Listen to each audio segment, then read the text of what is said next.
Sampaikan bahwa dugaan fitnah dan tuduhan-tuduhan tersebut itu sangat-sangat kejam. Karena telah merusak juga nama baik dan martabat Pak Jokowi, berdampak bagi nama baik keluarga, dan yang tidak kalah penting ini juga merusak nama baik rakyat Indonesia. Kenapa saya bilang rakyat Indonesia? Coba Anda bayangkan. Bayangkan kalau seorang presiden yang dipilih langsung oleh rakyat, sudah menjabat selama 10 tahun, dituduh seakan-akan memiliki ijazah palsu. Jadi dituduh seakan-akan dari dia pencalonan, kemudian menjadi wali kota, gubernur, hingga presiden, seakan-akan dianggap itu semua menggunakan ijazah palsu. Kalau kata orang, apa kata dunia gitu. Jadi ini kan martabat rakyat Indonesia yang dipertaruhkan, nama baik rakyat Indonesia, nama baik pemerintah Indonesia, dan nama baik bangsa Indonesia juga. Selama ini mungkin Pak Jokowi diam, selama ini khususnya ketika beliau menjabat. Beberapa bulan terakhir juga kami ikuti terus perkembangannya, beberapa kali juga sudah kami berikan himbauan secara resmi press conference, beberapa statement di tempat umum juga sudah kami berikan, tapi terus dilakukan oleh beberapa pihak. Sehingga mungkin ya tentunya untuk hari ini Pak Jokowi datang sendiri ke sini bukanlah hal yang mudah juga ya. Tentunya sudah melewati pertimbangan yang sangat panjang dan sangat berat, tapi kami melihat dan Pak Jokowi juga melihat bahwa ini harus dilakukan agar semuanya terang benderang, agar kebenaran dapat terlihat, dan agar nama baik Pak Jokowi dan nama baik rakyat Indonesia dapat dipulihkan dan dijaga juga, sehingga hal ini tidak terjadi lagi nih. Pasalnya apa, Mas? Jadi pasal yang kita duga dilakukan itu ada 310, 311 KUHP, ada juga beberapa pasal di Undang-Undang ITE, antara lain 27A, dan juga pasal 32 dan pasal 35 Undang-Undang ITE. Itu semua sudah disampaikan. Jadi terlapornya itu semua nanti dalam lidik. Tapi tentunya dalam semua rangkaian peristiwa, itu kita sudah sampaikan kepada para penyidik, semua barang-barang bukti-bukti yang sudah kita sampaikan, peristiwa-peristiwanya. 24 objek. Ada 24 video ya, sekitar 24 objek yang kita sudah Pak Jokowi sudah laporkan juga, yaitu juga diduga dilakukan oleh beberapa pihak. Ya mungkin inisialnya kalau boleh saya sampaikan ada RS, kemudian ES, ada juga T, inisial T, ada inisial K juga. Nah, tapi kami tentunya sudah menyerahkan ini kepada para penyidik, dan penyelidik mungkin masih sekarang tahapannya, sehingga kami hormati dan kami akan menyerahkannya kepada pihak polisian yang untuk menjelaskan lebih lanjut mengenai pokok perkaranya. Tadi ada ijazah asli, ada ijazah yang diserahkan ini di bawah. Iya, jadi tadi Pak Jokowi sudah memperlihatkan secara clear ijazah SD, SMP, SMA, hingga ijazah kuliahnya UGM. Semua sudah diperlihatkan kepada para penyelidik. Dan Pak Jokowi juga tegas memberitahukan kepada kami bahwa jika nanti diperlukan lagi, siap untuk mempertanggungjawabkan dan siap untuk memberikan keterangan lebih lanjut lagi jika memang diperlukan untuk keperluan penyidikan. Bang Yakub tadi katanya Pak Jokowi 35 pertanyaan pada saat pemeriksaan. Seperti apa sih Bang tadi di dalam pemeriksaan terkait apa saja? Banyak ya tentunya dari pertanyaan pendahuluan, kemudian sejarah-sejarah Pak Jokowi juga ditanyakan, bagaimana dulu pada saat kuliah, kegiatan-kegiatannya apa saja, hingga tentunya yang paling terkhusus, paling banyak mungkin mengenai peristiwa-peristiwa dugaan tindak pidana yang dilakukan.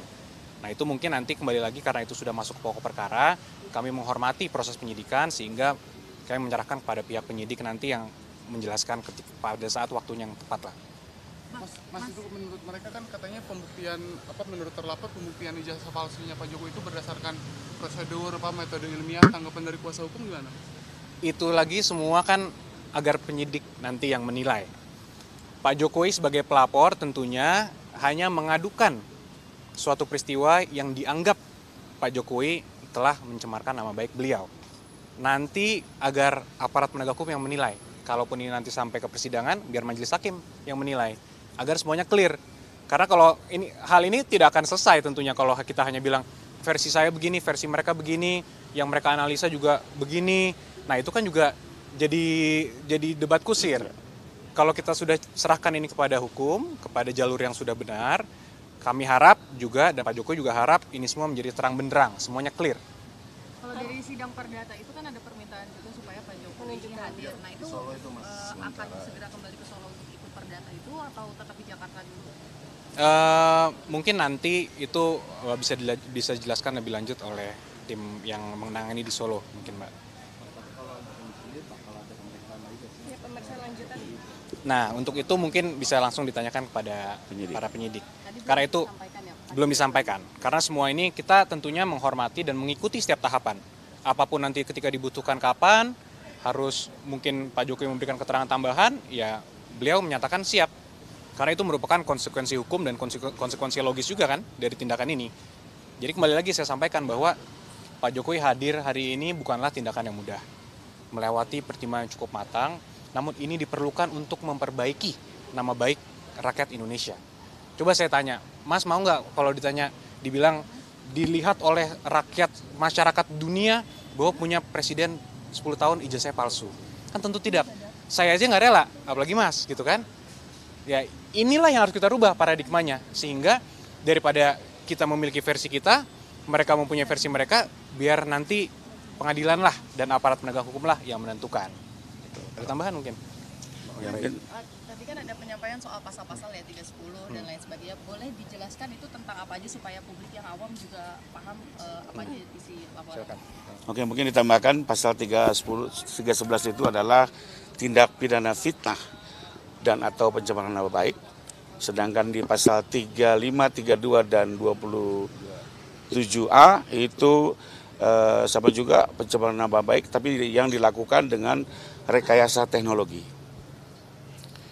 Baik mengurang, menambah, melakukan rekayasa terhadap teknologi dan itu kita jadikan jungto. Demikian. Berarti pencemaran nama baik ya Bang? Ya, utamanya begitu, tapi bagaimana ini dilakukan di Undang-Undang ITE ada pengaturannya di pasal 32 dan 35 di mana kalau dia dilakukan itu dengan cara merekayasa teknologi maka ada pemberatan. Berarti ini laporan diterima di Direktorat Siber? Di Krimum, ditangani Krimum. Pencemaran nama baik bukan melalui media elektronik berarti ya? Melalui media elektronik, termasuk di antaranya. Tapi nanti ini semua biar didalami, kami juga tetap menghormati asas praduga tidak bersalah. Biarlah nanti ini didalami secara digital, apakah memang pelakunya yang tadi nama-namanya disebut dalam inisial, atau juga ada pelaku-pelaku lainnya. Karena dalam tindak pidana ITE ini ada yang menyiarkan, menyebarkan, itu juga harus bertanggung jawab. Jadi biarkan dulu ini dikembangkan oleh penyidik, agar penyidikan ini berjalan dengan objektif, dan dengan ini juga kami mohon dukungan rekan-rekan media. Kita hargai Pak Jokowi hari ini sebagai warga negara, ingin menggunakan hak hukumnya sebagaimana warga negara lainnya untuk mengembalikan kehormatan dan martabat beliau, dan biarlah penyidik bekerja secara objektif dan transparan. Kita ikuti.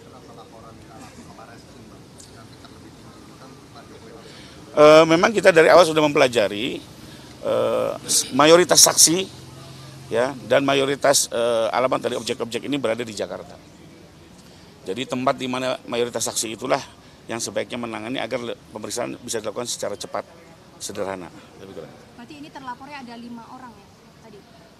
Dalam lidik, tapi dari 24 objek itu memang ada 5 yang kita duga paling tidak ikut terlibat dalam tindak pidana yang kami laporkan. Pak, sebelumnya kan ada juga laporan, laporan yang dilakukan Pradi. Apakah itu koordinasi dengan kuasa hukum Pak Jokowi? Oh tidak, kita tidak ada hubungannya dengan yang dilakukan oleh pihak-pihak di luar. Kami hanya menggunakan upaya hukum hari ini di Polda Metro.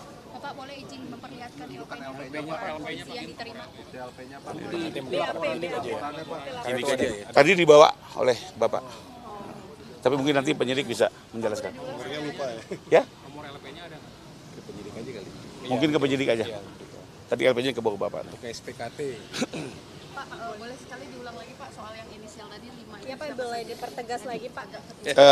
Ada RS, ES, RS lagi, ada T, ada K.